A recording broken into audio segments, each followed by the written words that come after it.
If you're still struggling with consent, just imagine instead of initiating sex, you're making them a cup of tea. You say, "Hey, would you like a cup of tea?" And they go, "Oh my God, I would love a cup of tea. Thank you." Then you know they want a cup of tea. If you say, "Hey, would you like a cup of tea?" And they're like, I'm not really sure.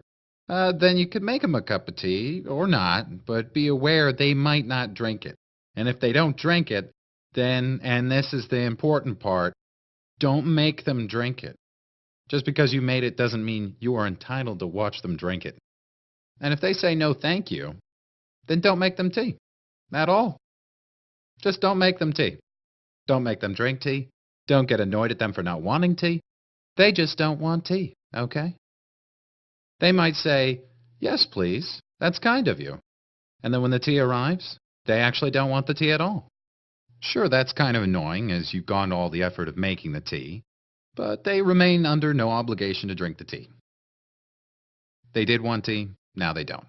Some people change their mind in the time that it takes to boil the kettle, brew the tea, and add the milk. And it's okay for people to change their mind.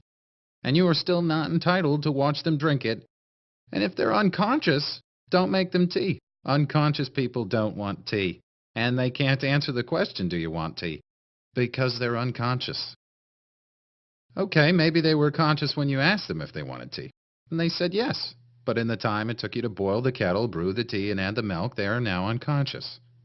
You should just put the tea down. Make sure the unconscious person is safe. And this is the important part again. Don't make them drink the tea.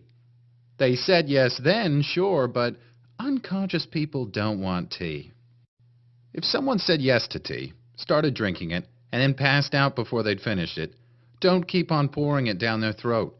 Take the tea away. Make sure they're safe, because unconscious people don't want tea. Trust me on this. If someone said yes to tea around your house last Saturday, that doesn't mean they want you to make them tea all the time.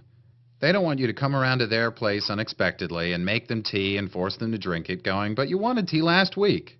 Or to wake up to find you pouring tea down their throat, going, "But you wanted tea last night."